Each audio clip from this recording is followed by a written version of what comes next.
Buenas tardes y gracias por venir.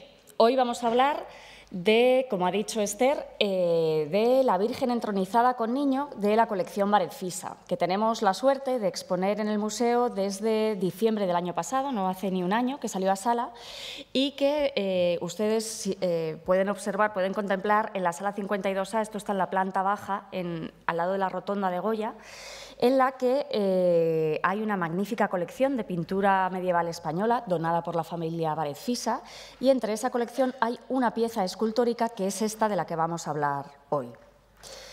La pieza, que la pueden ver ustedes en el aspecto que tiene actualmente en sala, cuando llega al museo en 2013 tenía un aspecto bastante diferente al que podemos ver hoy. La obra llega donada y tenía este aspecto general que pueden ver ustedes aquí. Lo primero que los restauradores hacemos cuando tenemos que acometer la restauración de una obra es evaluar su estado de conservación, es decir, ver qué alteraciones tiene y también ver cómo se pueden solucionar esas alteraciones. Pues lo primero que llamaba muchísimo la atención es que, sabiendo que es un alabastro parcialmente policromado, era el tono que tenía el alabastro en sí mismo. Pueden ver que la piedra está muy oscurecida, muy ennegrecida. Además, se notaba bastante porque en la parte superior, en esta parte de aquí, tenía una rotura donde se puede ver el alabastro blanco y, sin embargo, toda la superficie estaba cubierta de bastante polvo, bastante suciedad y, sobre todo, de polvo graso por haber estado iluminada por velas durante bastante tiempo. Además de la suciedad superficial, pues veíamos que las carnaciones son todos los tonos de piel, estaban muy repintados, tenían un color, vamos a decir, sospechoso. Estaban muy grises, muy verdosos. Las caras, tanto de la Virgen como del Niño, tenían una capa de pintura superior que se observaba a simple vista. Por ejemplo, las manos, porque las carnaciones también son las manos, los brazos, las piernas. A simple vista veíamos diferentes capas de pintura que se superponían una sobre otra, es decir, no estábamos viendo el original. Y, de hecho, algunos de estos repintes estaban ejecutados de manera bastante tosca. Se puede ver muy bien en las figuras de los ángeles que están en la parte de abajo. Estas figuras se sitúan justo en la parte de la base, con lo cual es la parte que más sufre de la escultura, y podíamos ver diferentes tonos. Pues teníamos aquí un verde grisáceo, aquí uno más amarillo. Veíamos hasta incluso los grosores de las capas diferentes. Algunas tenían estucos debajo, otros no, y de hecho estaban ejecutadas de manera bastante tosca porque, por ejemplo, se puede apreciar incluso la textura de la pincelada, donde le han dado con el pincel. Y, desde luego, que estaban ejecutadas con bastante poco cuidado, porque aquí vemos que las partes más ocultas de las caras, pues aquí dentro ya del cuello, por aquí debajo en el cuello, pues ni siquiera se habían preocupado de cubrir esas carnaciones originales que supuestamente estarían debajo. Para saber lo que estaba pasando, porque esto es lo que nos dice el ojo desnudo. Es decir, bueno, yo veo que hay una capa original que está cubierta por diferentes capas de las que desconozco el número o desconozco también su composición. Para esto tomamos micromuestras que se analizan por nuestro laboratorio de análisis de materiales para, primero, caracterizar los componentes, los compuestos originales, la técnica original del autor, y también poder caracterizar lo que no es original. Así, a la hora de limpiar, vamos sobre seguro para saber qué es lo que hay que retirar y qué es lo que no hay que retirar. Entonces, en este caso, por ejemplo, cogimos una muestra de la parte de abajo de la mano, que, como estaba tan mal repintado, había solo pintura original. Y vemos que el soporte es alabastro y que la policromía está ejecutada directamente, sin preparación, al óleo. Pero, ¿qué es lo que pasa cuando tomamos una muestra de una zona repintada? Obviamente repintada. Aquí, por ejemplo, es que se veían, donde está el pie roto, se veían hasta incluso las capas a simple vista. Cogimos la muestra de aquí. Pues, de tener el soporte y una capa de pintura, aquí llegamos a tener 5 capas diferentes entre repintes, estucos, barnices, suciedad, etcétera, etcétera. Y esto nos ayuda a saber en cada punto qué problemática tenemos. En cuanto a los dorados, que también observábamos que estaban algo repintados, tomamos una muestra de una zona bastante oculta que se veía que no estaba repintada y, en efecto, el dorado era oro verdadero, ejecutado sobre el alabastro con una técnica a la sisa. ¿Esto qué quiere decir? Pues que es lámina de oro que se aplica con un adhesivo y se fija directamente sobre la piedra. Y, además, es un oro de bastante buena calidad en una aleación de un 82% de pureza.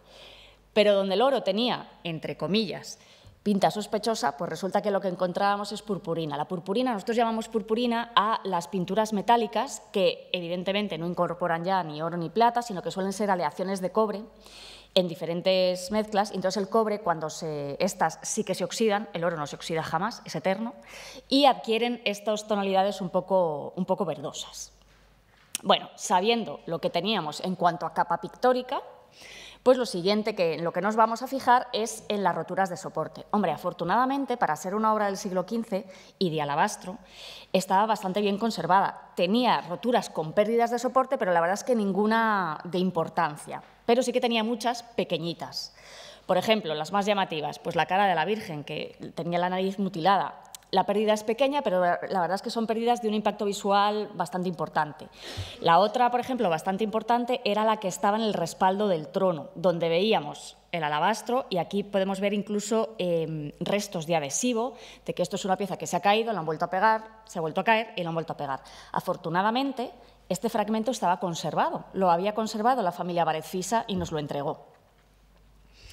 En una escultura, ¿qué es lo primero que se rompe? Pues las cosas que más sobresalen. Entonces vemos las puntas de la nariz, por ejemplo, las cosas en los extremos, la punta del pie completamente perdido, este dedo, que es el que estaba aquí más sobresaliente, perdido, las puntas de las alas de los ángeles, que aquí también estas manchas son un chivato de que esto se rompió, se volvió a adherir con un pegamento que ha dejado, con un adhesivo que ha dejado estas manchas, se volvió a romper, se volvió a adherir y en un momento se perdió ya definitivamente. Y también teníamos roturas sin pérdida, muy curiosas, en las que se había, como les digo, roto el fragmento y se había vuelto a adherir. En este caso, el brazo del Niño Jesús, uno de los brazos de los ángeles y el pico, por ejemplo, del libro. Además, es muy curioso porque en el caso del brazo del niño, que ven ustedes que tiene una posición muy marcial, vamos a decirlo así, muy militar, yo di una conferencia a unos estudiantes a la que ha hecho referencia Esther, que me dijeron que tenía postura de DJ. Bueno, es una interpretación, pero en realidad este brazo se volvió a adherir, pero se adhirió en una posición incorrecta. La posición en realidad sería esta, pero lo pegaron mal, lo pegaron recto. En cuanto a la estructura de soporte, estas son las pérdidas principales que tiene. Es curioso porque es una pieza que está tallada de un solo bloque de alabastro. Es decir, que todo lo que falta no es que fueran piezas talladas aparte, eso que hemos visto los bracitos y tal, no, estaba todo tallado de un solo bloque.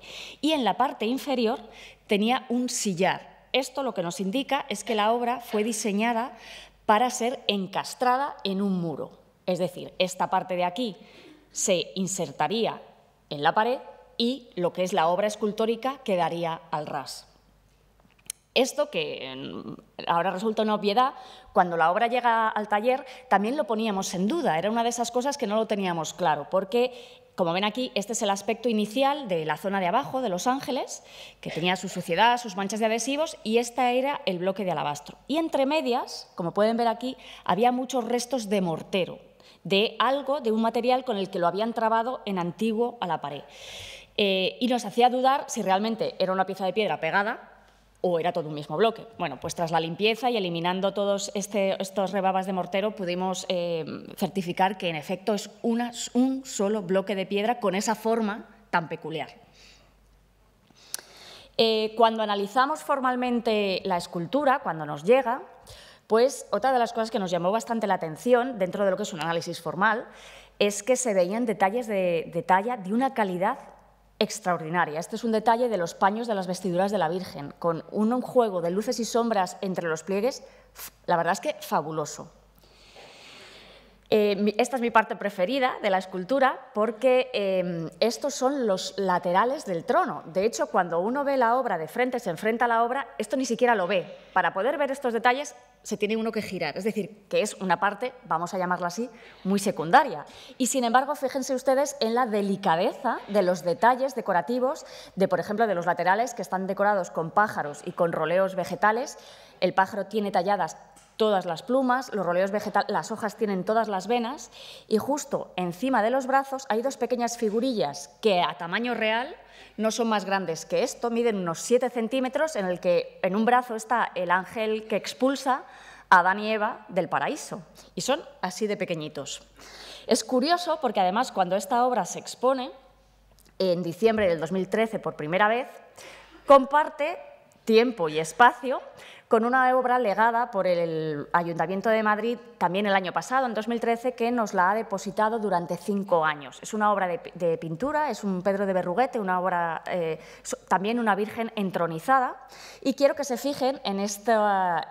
es una obra pictórica, con lo cual, bueno, pues el trono es mucho más elaborado, y quiero que se fijen en estas dos figurillas que están pintadas, que decoran también los brazos del trono, pero que en realidad lo que están representando son pequeñas esculturitas en grisalla. Y es muy curiosa la comparativa de ambos motivos. Son piezas ambas españolas, ambas medievales. Evidentemente, Adán no se parece mucho, pero Eva, la verdad es que nos llama muchísimo la atención el paralelismo que había entre la figura de Berruguete y la figura de la Virgen entronizada de Várez Fisa, que también está en esa misma actitud púdica. Aquí no se ve muy bien por la foto, pero este brazo, que tiene la mano perdida, pues está exactamente casi en la misma postura. Hemos visto los detalles de tan alta calidad que tenía, pero había también algo que despistaba porque tenía detalles que yo he llamado de no tan alta calidad. Entonces, cuando uno se detiene a mirar esta obra, pues de repente había cosas que le llamaban mucho la atención, como por ejemplo la cabeza del niño Jesús. La verdad es que era un rostro bastante poco, vamos a decir, poco agraciado. La mano, por ejemplo, que sujeta la cesta ha perdido también el asa, era una mano muy tosca, muy blanda, decimos nosotros, muy poco trabajada, al igual que, por ejemplo,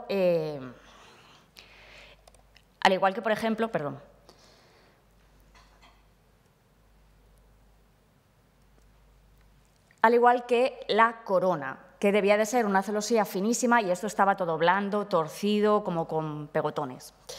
Yo la verdad es que lamento traer a colación este paralelismo, pero seguro que muchos de ustedes todavía tienen en la retina la imagen del famoso Ecce Homo de Borja, y esto realmente, cuando lo analizabas formalmente, te recordaba una versión escultórica de aquel Cristo famoso.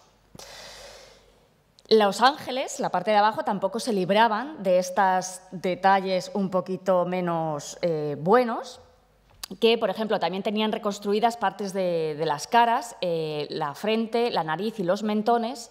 Eran reconstrucciones, no eran originales, y, por ejemplo, esto es buenísimo, reconstruyeron aquí unos dedos gordos, pues yo no sé muy bien por qué, que les daban un aspecto bastante extraterrestre a los pobres. En este caso, por ejemplo, vemos que hasta incluso la nariz postiza ya se ha perdido. Bueno, desde el punto de vista de restauración, conocemos cómo es la obra, hemos hecho un análisis formal para poder ver ciertos añadidos, hemos visto las alteraciones que tiene, el tipo de suciedad, hemos caracterizado las diferentes policromías que aparecen. Y también tenemos que conocer la obra desde el punto de vista material del soporte, porque, vale, hemos hecho mucho hincapié en el tema de conocer cuántas capas y qué características tienen las diferentes capas de pintura, pero también es importante el soporte sobre las que están, que en este caso es el alabastro. El alabastro es una piedra y a mucha gente le sorprende saber que el alabastro es un yeso. Coloquialmente y hasta incluso comercialmente, con la palabra alabastro se designan dos tipos de materiales, el alabastro yesoso y el alabastro calcítico, pero desde el punto de vista de la geología, que es la ciencia que estudia y clasifica las rocas, el alabastro es solo un tipo de yeso, es decir, es un sulfato cálcico bihidratado, es decir, el alabastro es una piedra de yeso. Y es que el yeso es una sustancia muy caprichosa, porque en la naturaleza tú puedes encontrar sulfato cálcico bihidratado, es decir, químicamente es lo mismo, pero físicamente se muestra de diferentes maneras. Entonces, por ejemplo, esto es una piedra de alabastro, un bolo, lo que se llama un bolo recién extraído del terreno. Esto es piedra de yeso, es decir, esto, por ejemplo, es lo que se utilizaría para hacer el yeso en polvo, la escayola en polvo que nosotros conocemos. Esto, que sigue siendo la siguiente, que sigue siendo sulfato cálcico bihidratado, es un yeso espejuelo o selenita, que también tiene característica pétrea, que es muy transparente, muy transparente. Y esta, que a lo mejor ustedes la conocen más, es la típica rosa del desierto, que tiene esta estructura macromolecular de cristales tan grandes que tiene además esa tonalidad anaranjada, sobre todo por las impurezas. Pero que les quede claro que todo esto es yeso y todo es sulfato cálcico bihidratado, como es el alabastro. El alabastro, como roca, como material escultórico, tiene unas propiedades que lo hacen muy interesante, porque aunque es una piedra, se puede trabajar con las herramientas y las técnicas de la madera. ¿Por qué? Porque es bastante blando. En la escala de Mohs es el número 2. En la escala de Mohs es una escala de dureza que va de 1 a 10, en el que el 10 es lo más duro, que sería el diamante, y el 1 es lo más blando, que es el talco. El talco, que es un polvo, vamos a ver, que ni siquiera es un sólido. ¿Esto qué quiere decir? Que es muy blando, que se raya hasta incluso con la uña, puedes arañarlo. Además es frágil, porque una cosa, porque sea blanda, no tiene por qué romperse con facilidad. Bueno, pues en este caso se rompe con facilidad. Tiene poca resistencia a la compresión, se rompe, es frágil. Tiene además un grano fino y uniforme. ¿Esto qué quiere decir desde el punto de vista escultórico? Que te deja esculpir y tallar con mucho detalle, te deja una alta resolución en cuanto a detalles, que ya lo han visto ustedes, por ejemplo, en el pájaro o en esos detalles florales que les enseñaba. Además es poco denso. Esto quiere decir que, a pesar de ser una piedra, es bastante ligera, que siempre es una ventaja, porque uno de los problemas que hay cuando uno hace escultura en piedra es que en tamaños muy pequeños ya te pones enseguida en 500 kilos, y esto siempre pues, dificulta mucho la manipulación, el manejo, etcétera, etcétera. Y de color, cuanto más puro es, más blanco es, y dependiendo de las impurezas puede adquirir tonalidades más, sobre todo cálidas, ocres, tierras, marrones y algunas vetas. Aquí, de hecho, les pongo un ejemplo de otra obra que está en nuestra colección, que también es otra Virgen entronizada, que en este caso, por ejemplo, el alabastro que la compone tiene por aquí algunas vetas, como pueden ver ustedes. Estas características, que son muy buenas como piedra de labra, vamos a decirlo así, como piedra para ser utilizada en escultura, pues nos complican la vida desde el punto de vista de la restauración, porque es un material poroso, es decir, tiene mucha tendencia a absorber y a fijar la suciedad en su sistema poroso. Ustedes recuerdan cómo estaba de sucio la superficie del alabastro, su consistencia, su falta de consistencia, en realidad, porque se raya fácil y se rompe fácil. Además, tiene tendencia a absorber agua y, por si fuera poco, como es un yeso, es parcialmente soluble en agua, con lo cual nos limita muchísimo los tratamientos acuosos. Además, es sensible a la deshidratación en temperaturas en torno a los 80 grados. No hace falta mucha temperatura para que esa agua que está porque es sulfato cálcico bihidratado, es decir, hay una molécula de sulfato cálcico por 2 de agua, para que empiece a perder ese agua, lo cual lo haría pulverulento. Bueno, estas particularidades pues, nos llevan a plantear una limpieza que tiene que cumplir unos requisitos especiales de seguridad, ya que, por ejemplo, al tratarse de una obra que es parcialmente soluble en agua, si yo cojo un hisopo de algodón, lo mojo en agua e intento limpiar la pieza, voy a disolver la suciedad, pero también voy a disolver el original, con lo cual no me vale. Bueno, entonces, para limpiar esta escultura, lo primero que hicimos fue una limpieza con un disolvente orgánico. Es seguro. Utilizamos isoctano para quitar esos depósitos grasos de humo de velas que cubrían la superficie. Llegamos a un segundo estrato de suciedad. ¿Vamos a usar agua? Sería lo ideal. Hacemos las pruebas de solubilidad y es con lo que se va. Bueno, entonces, en este caso tuvimos que ponernos un poco innovadores y hemos utilizado una técnica que es relativamente nueva, bueno, la verdad es que ya cada vez menos, gracias a Dios, que es una técnica que permite hacer limpiezas acuosas sobre superficies que a priori no deberían tratarse con agua o que no reciben bien el agua. Y lo hicimos utilizando geles de agar-agar. El agar-agar es el extracto seco de la pared celular de unas algas, de una familia de algas. Hay diferentes especies que te pueden dar agar-agar, que normalmente nosotros lo utilizamos en forma de polvo. Pero en realidad el agar-agar es nuevo, es un invitado nuevo en el mundo de la conservación y restauración, pero ha estado con nosotros durante siglos, de hecho. Es el material por excelencia para el cultivo en microbiología. Siempre que salen esto se llaman las placas Petri, cuando se hacen los ensayos o antibióticos, aquí en este caso son cosas muy cotidianas, pues esa sustancia gelatinosa que hay en el fondo, eso es el agar-agar. Y en el mundo culinario se utiliza como espesante y como gelificante en un montón de productos. Es verdad que en la cocina asiática ha sido un ingrediente per se, pero probablemente ustedes hoy hayan comido agar-agar y no lo sepan, porque está presente en los yogures, está presente en las coberturas, está presente en los embutidos. Y esta foto que les traigo aquí es el restaurante asiático de mi barrio. Y en la barra de ensaladas, estas tiras de plástico que a veces te ponen en la ensalada china, que uno se pregunta, ¿pero no se lo han dejado parte del paquete? Pues no, señores, eso es agar-agar. Nosotros lo utilizamos porque es un gelificante estupendo y tiene la propiedad de ceder agua de manera muy escasa y muy controlada. Es decir, por ejemplo, si se fijan ustedes en la imagen inferior, esto sería una compresa de algodón con agua puesta sobre una pieza de yeso. En 3 minutos, ese agua está teñida con una sustancia que se llama rodamina, que es fluorescente, que luego se ve muy bien con luz ultravioleta. Y podemos medir cuánta agua ha penetrado en el soporte en 3 minutos de aplicación. Si se van a esta, comparando, con un gel de agar-agar al 4%, en 3 minutos de aplicación solo hay esas micras que solamente actúan en la superficie. Es decir, yo puedo estar haciendo una acción de limpieza acuosa solo en la superficie sin molestar para nada a mi soporte, que sí que es sensible al agua. Para encontrar una penetración parecida utilizando esta técnica nos tendríamos que ir, por ejemplo, a este ejemplo de aquí, que es dejando actuar el agar-agar durante 24 horas. Otra de las ventajas es que se puede aplicar como un líquido viscoso, con lo cual se adapta muy bien a las superficies escultóricas y no es adhesivo. La mayoría de los gelificantes que nosotros utilizamos en restauración son adhesivos en sí mismos. Entonces, luego hay problemas de retirada. Y en este caso, el agar-agar no lo es. Se desprende de una superficie tan frágil como pueda ser un yeso sin ningún problema y además no deja residuos en el poro.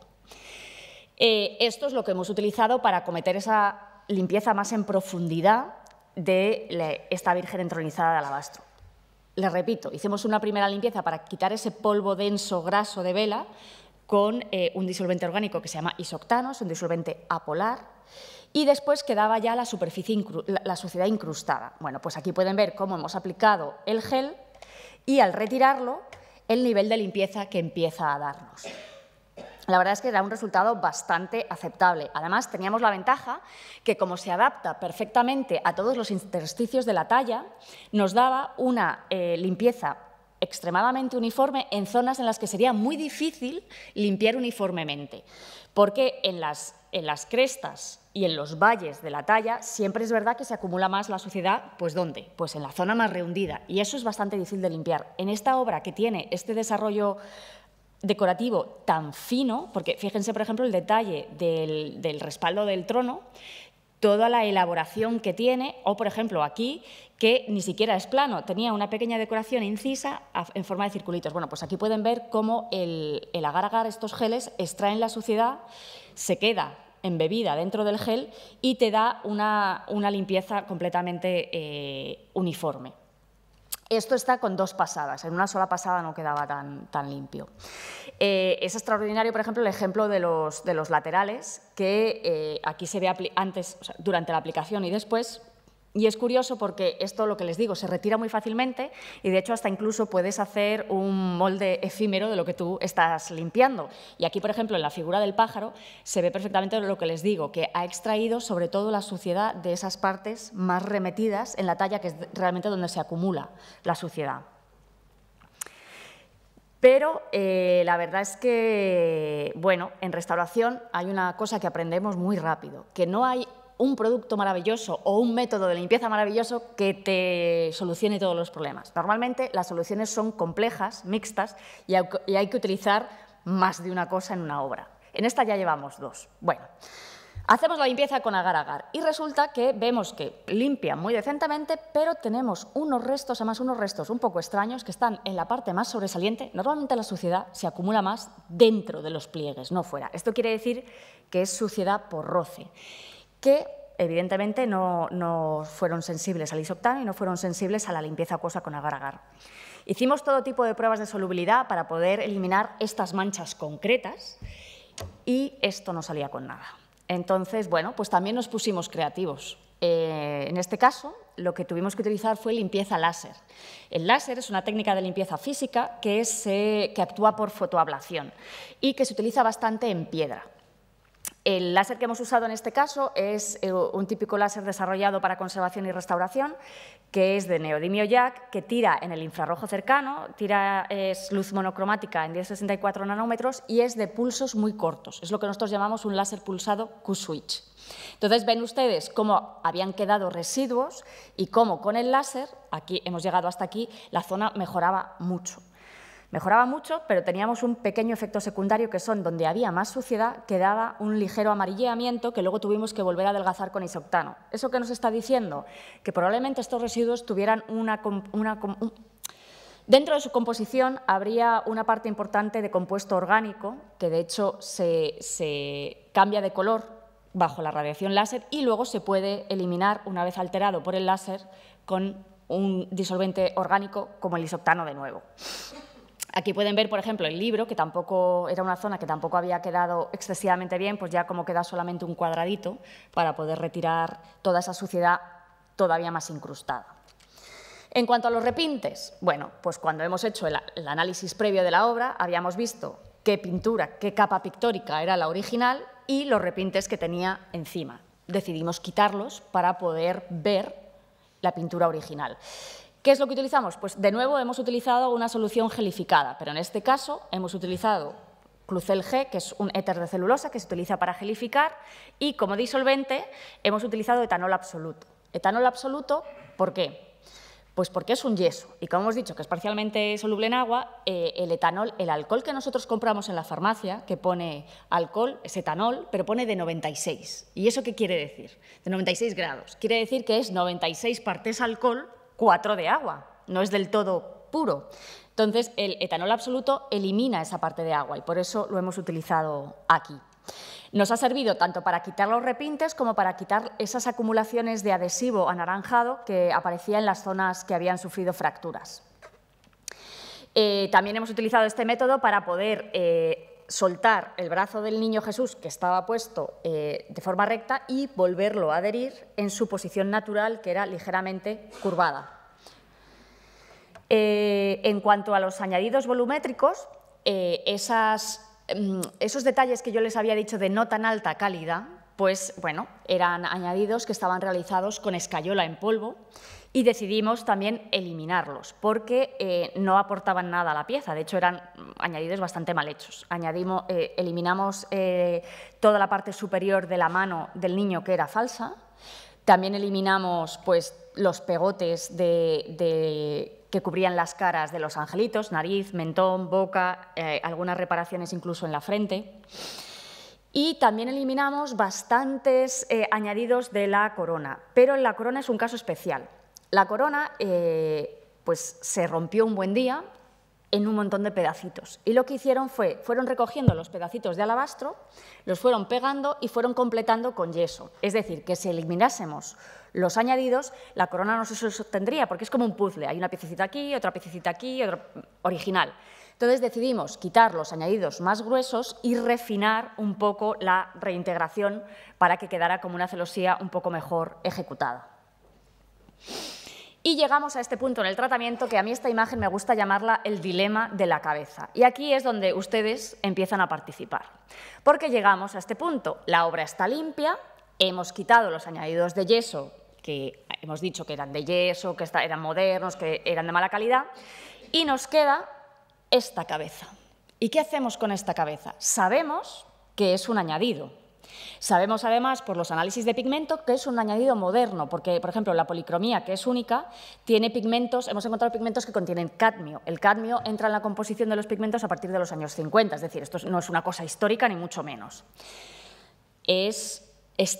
Iba a decir fea, está mal ejecutada, hablando claramente. Y además, una vez quitados los repintes de las carnaciones, tiene un tono muy diferente a las carnaciones de la Virgen. No es que la cabeza del niño esté sucia y la de la Virgen esté limpia, sino que es que ya lo pintaron de color suciedad.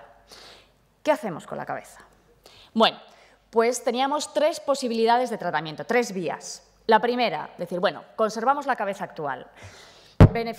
Argumentos en pro de esta decisión. Dices, bueno, pues es un criterio de mínima intervención, que en restauración siempre se hace lo que nosotros llamamos mínima intervención, es decir, que no ya uno que se pone ahí a tratar, no, hay que hacer lo mínimo necesario para que la obra esté bien conservada. Pues sí, es un criterio de mínima intervención, desde luego. Argumentos en contra. No es un añadido histórico que se pueda respetar desde el punto de vista de la historia material de la pieza. No es de calidad.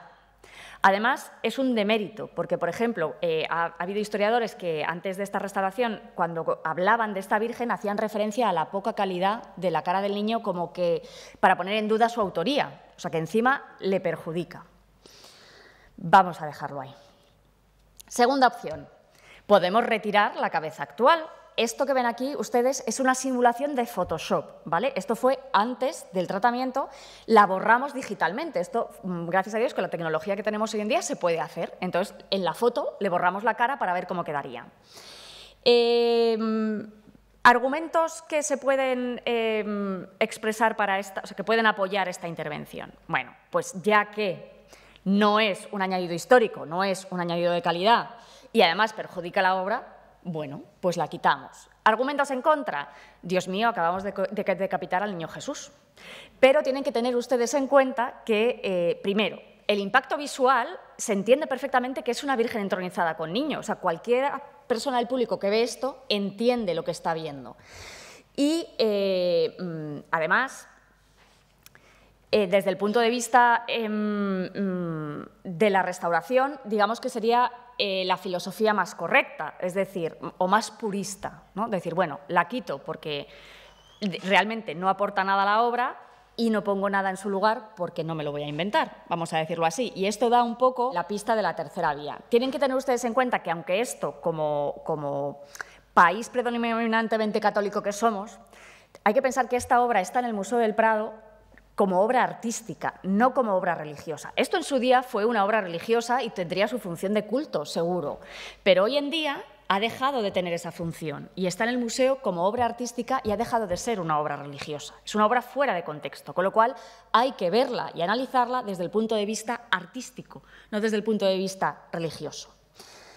La tercera vía dices, bueno, venga, pues ni para ti ni para mí, ni dejo la cabeza ni se la quito, voy y le pongo otra. Esta obra se ha puesto en relación con la Virgen entronizada con niño de la Cartuja de Miraflores, en Burgos, a las afueras de Burgos, que desde luego que si no la han visitado se lo recomiendo. Es un modelo muy parecido y en este caso conserva la cabeza del niño. Entonces podríamos tomar esta imagen, esta Virgen de la Cartuja, como documentación histórica, hacer una copia de la cabeza, pues por un escaneado tridimensional, etcétera, etcétera, y colocársela a la nuestra. Argumentos para discutir esta intervención. Primero, de mínima intervención ya esto tiene poco, porque le quito la cabeza vieja y le fabrico una nueva. Segundo, estoy quitando un falso histórico para poner otro, es decir, estoy quitando una cabeza realizada en el siglo XX que no era la suya para poner una en el siglo XXI que me gusta más. Vamos a ver, la restauración no es una cuestión de gusto, es una cuestión de criterios. Y les vuelvo a repetir que dentro de un contexto artístico esto mucho sentido no tiene. Con lo cual, ¿cuál fue la decisión que tomamos? Pues que decapitamos al niño Jesús. Mi familia dice que nunca voy a entrar en el cielo ya después de estas cosas que me toca hacer aquí en el museo. Pero bueno, afortunadamente, ya lo habíamos visto, la cabeza estaba hecha de escayola y de hecho de una bastante mal hecha. Por ejemplo, ven ustedes aquí una gran burbuja de aire, no tenía ningún perno, hicimos una radiografía incluso para ver cómo estaba anclada, por si tenía algún tipo de perno metálico por el cuello, algún tipo de grapa. Afortunadamente simplemente habían puesto un pegote de escayola, lo habían tallado un poco y lo habían pintado. Lo retiramos y limpiamos la zona del cuello hasta dejar el alabastro visto en este aspecto que tiene la obra, que es el que ustedes pueden ver en sala ahora mismo. Vale, la restauración está terminada y esto que les voy a contar ahora muchas veces al público en general se le escapa, porque montar una obra de escultura es algo complicado. Un cuadro, aunque sea un cuadro muy grande, que los hay y son complicados, pues es Alcayata 1, Alcayata 2, colgado. Normalmente, hombre, esto es simplificar mucho, mis compañeros de pintura me van a regañar, pero bueno, en la escultura tenemos varias características que hacen de los montajes una cosa bastante compleja. Primero, el peso. Por ejemplo, esta obra no es muy grande, es una cosa así, y eso que es alabastro, que es una piedra ligera, pero ya pesa 135 kilos. Con lo cual, y además con esa forma tan rara que tenía, con ese sillar, era muy difícil de manipular. Entonces, por ejemplo, estas obras muchas veces se manipulan con grúa. Aquí ven una grúa portátil para elevarla. Y después se coloca sobre una plataforma elevadora para poder colocarla en el sitio. El comisario, el director decide en qué lugar va y a qué altura. Una vez que lo tenemos decidido, hay que fabricarle un soporte especial a medida. Porque recuerden lo que les he dicho, esta forma tan extraña que tenía, es decir, es que esta pieza no se queda pegada a la pared. De hecho, no la puedes poner en un pedestal apoyada y ya está, porque es completamente inestable. Estaba diseñada para ser encastrada en un muro, pero aquí no le vamos a hacer un boquete al muro del museo para ponerla.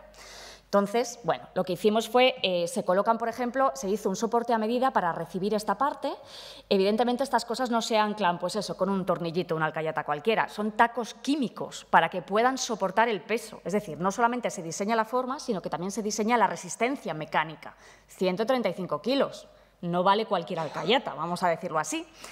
Y los soportes van siempre protegidos para que las zonas metálicas, porque todos estos son tornillos de tuerca, van protegidos. Esta espuma que ven aquí, todas las zonas que están en contacto directo con la obra, en este caso es neopreno de alta densidad, y se fabricaron unos embellecedores, por lo que les digo, porque la obra quedaría separada del muro por esta forma tan extraña que tiene. Se le colocó un embellecedor aquí y otro por arriba. Por eso, cuando ustedes la ven en sala, parece que está sobre una tarima, pero eso no es por razones de diseño, es por razones de la propia forma y necesidad tridimensional de la pieza.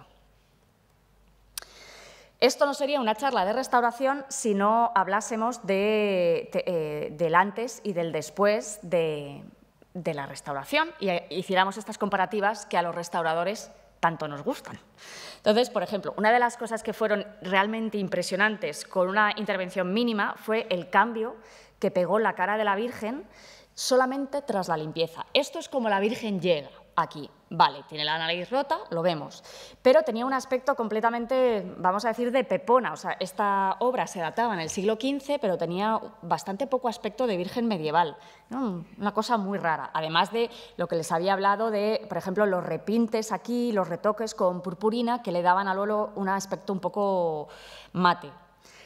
La imagen del después es simplemente después de haber limpiado el polvo graso de las velas, es decir, suciedad superficial, y de haber eliminado los repintes que cubrían la cara. Y de repente tenemos una Virgen medieval española de una calidad que tira para atrás.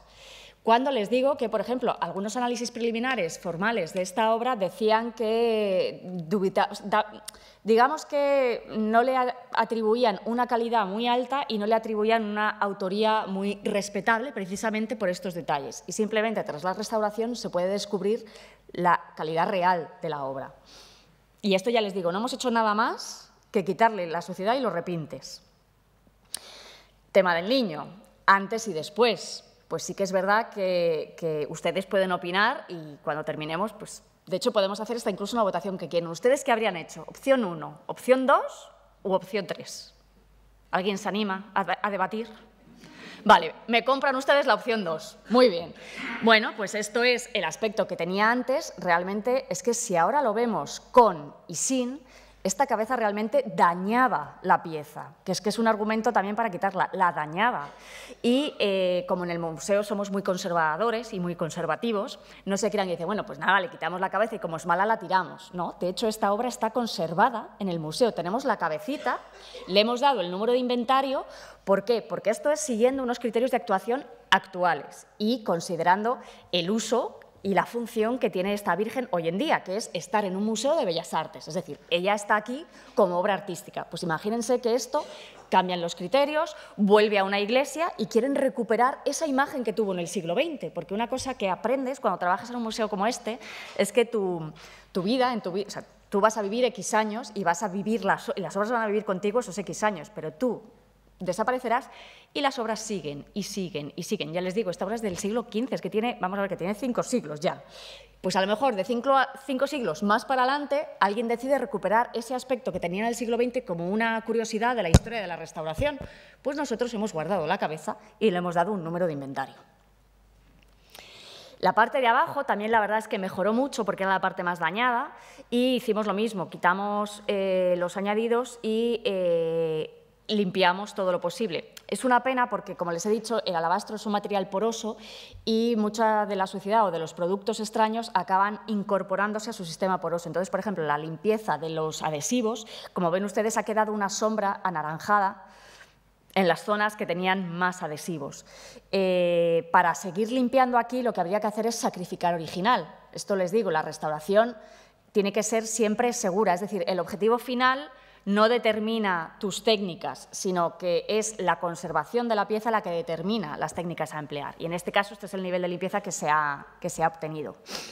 Los Ángeles mejoraron un montón, porque de parecer, no sé, de que esto lo ves en el rastro y no te lo compras, porque fíjense ustedes el aspecto tan, bueno, especial que tenían con esas diferentes capas de repintes, esas diferentes tonalidades, esos estucos, a cómo los hemos dejado. Siguiendo un criterio de mínima intervención, no se ha reconstruido la cara. Vamos a ver, si no le hemos reconstruido la cabeza al niño Jesús, pues no me voy a poner a hacerle una nariz y un mentón a este pobre, sino que se han conservado tal y como estaban. Y este, para finalizar, es el aspecto que tenía la pieza cuando entra en el museo antes de la restauración, y este es el aspecto con el que lo pueden ustedes ver hoy en día en la sala 52A, también llamada la sala Varefisa, hoy en día en el museo. Muchas gracias por su atención. A mí me gusta terminar siempre 15 minutos antes para que tengan ustedes tiempo, porque con la pegatina pueden ir a la sala a ver la obra y realmente poder cerrar el círculo de esta conferencia con la observación de la pieza. De todas maneras, tenemos un pequeño turno de preguntas si alguien quiere preguntar o hasta incluso opinar. Por ahí al fondo, un valiente. Yo quería hacerle una pregunta. Me ha llamado la atención que las granaciones de esta pieza son un poco verdosas todavía. Sí. O sea que desde la cartuja de Miraflores No, son rosadas, sí. rosadas y a veces la bata es un poco grisácea. Sí, hombre, tienen un poco de verde debajo, bueno, la típica técnica. Le digo porque es verdad que no lo he dicho, pero llama mucho la atención. Es verdad que después de la eliminación de los repintes, las carnaciones, y si ustedes van a sala a verla, la Virgen es verde, es un poco marciana, todo, las manos, la cara. Es verdad que, por ejemplo, el sonrosado de las mejillas sí que es rosado. Y en realidad no sabemos por qué, porque analíticamente no hay ningún pigmento verde. Pero la explicación teórica que tenemos es que debido a esas diferentes capas de repintes que ha tenido encima, se ha teñido la superficie. ¿Qué es lo que pasa con la de la cartuja de Miraflores? La cartuja de Miraflores nunca ha estado repintada. Entonces, claro, tiene como eran, y probablemente las de esta Virgen en su día fueran así, pero hoy en día ya las vemos alteradas. Hoy en día las vemos libres de repintes, pero ya alterado. ¿Alguno más? Sí. Soy Miguel Ángel Salinas y no la puedo presentar los temas títulos desde Burgalés, enamorado de Gilles Rodríguez, su obra, y de muchos más burgaleses. ¿Alguien ha certificado en el Prado que esta obra no solo es que no sea de Gilles Rodríguez, sino que sea de su taller? En absoluto. Bueno, yo le puedo hablar desde el punto de vista de restauración. Nosotros somos técnicos y eso lo tendría usted que consultar con los historiadores del arte que llevan esta pieza. Lo único que se ha publicado es lo que se publicó Pilar Silva en el catálogo de la colección Varefisa. Y a día de hoy es lo único que hay oficialmente comunicado sobre esta obra, pero en temas de autoría yo realmente no le puedo ayudar. Muchas gracias.